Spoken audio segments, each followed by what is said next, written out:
2 माह कबल है ये बयानिया चल रहा था कि ट्रंप आएगा और ट्रंप आने के बाद जो है खान को रिलीज़ कर दिया जाएगा और वो बयानिया भी आज दम तोड़ता नज़र आ रहा है। ये बयानिया तो बिल्कुल नहीं बनाया गया था। सवाल ये था कि इंसानी हकूक और बुनियादी हकूक की जो खिलाफ वर्जियाँ हो रही हैं, जो ज़्यादतियाँ हो रही हैं, जिसमें UN का वर्किंग पेपर आया, USA की पार्लियामेंटेरियन की तरफ से आया, हो सकता है पॉलिसीज रिवर्स हो।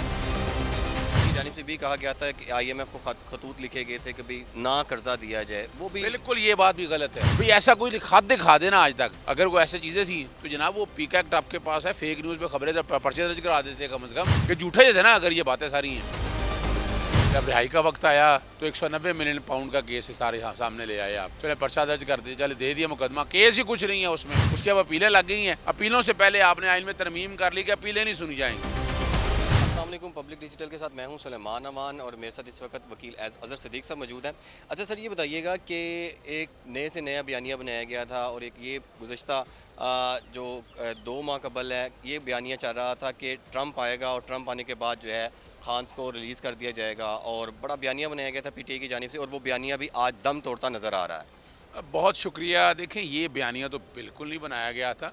सवाल ये था कि इंसानी हकूक और बुनियादी हकूक की जो खिलाफ वर्जियाँ हो रही हैं, जो ज़्यादतियाँ हो रही हैं, जिसमें UN का वर्किंग पेपर आया, USA की पार्लियामेंटेरियन की तरफ से आया, UK के पार्लियामेंटेरियन की तरफ से आया, कि वहाँ आगे जो कि अब सिर्फ सिंपल सा देख लें कि जो बड़े इंतज़ामिया का ये फैसला था ना यूक्रेन वाला, ट्रम्प ने क्या हाल किया है यूक्रेनी सदर का, आप हाल देख लें। बेचारे को जगह नहीं मिल रही थी भागने के लिए। 350 बिलियन डॉलर जो है वो जंग में धौंस दिया, और पाकिस्तान को भी तो यूक्रेन के जंग में ले जाया गया था ना। तो जब वो पॉलिसीज़ रिवर्स होती हैं तो हो सकता है पॉलिसीज़ रिवर्स हो। ये भी देखा गया कि हमारे साबिक सदर जो हैं आरिफ अलवी साहब, वो गए हैं और उधर भी जाकर उन्होंने बताया कि US एड बंद कर दी जाए। US एड तमाम ममालिक के लिए बंद कर दी गई, लेकिन पाकिस्तान को दे दी गई और ट्रंप की जानिब से जारी की गई। देखिए, मैं पहले तो बात कहूँ, बिल्कुल ऐसा कोई बयान नहीं है US एड बंद कर दी जाए, कोई ऐसी बात नहीं है। सिर्फ प्रोग्राम में उन्होंने कहा नहीं, बिल्कुल ऐसा नहीं है। सवाल बड़ा वाज़ेह है। वो ह्यूमन राइट्स वायलेशन के ऊपर पाकिस्तान तहरीक इंसाफ के अगर प्लेटफॉर्म से या अगर बात हो रही है तो वो तो ह्यूमन राइट वायलेशन तो आपको बैनुल-अक़वामी कवानीन पाबंद करते हैं। आप universal declaration of human right पढ़ लें, ICCPR पढ़ लें, और कितने कवानीन आप पढ़ लें, उसमें वाज़ेह तौर पर है कि जो बैनुल-अक़वामी बुनियादी जो इंसानी हकूक़ है उसका तहफ़्फ़ुज़ फराहम करना है स्टेट्स ने, जो भी सिग्नेटरी हैं, तो उसके हवाले से बात हो रही है और वो हर एक खुद नोटिस ले रही है।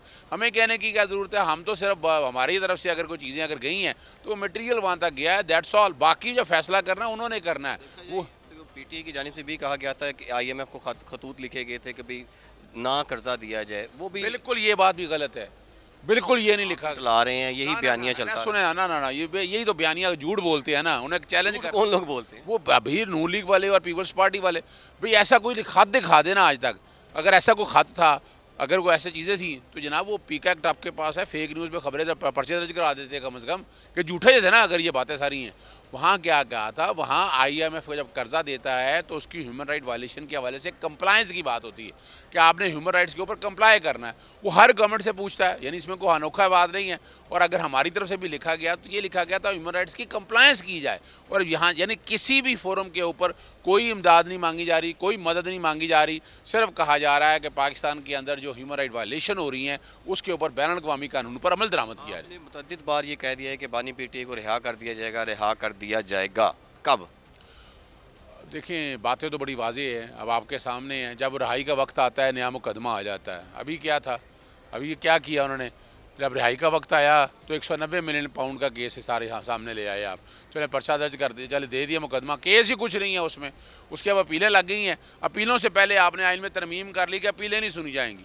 अपीलें मर्जी है, स्वाबदीद है, अपना सुप्रीम हाई कोर्ट के अपना चीफ जस्टिस की स्वाबदीद है, वो जब मर्जी लगाए और सुने।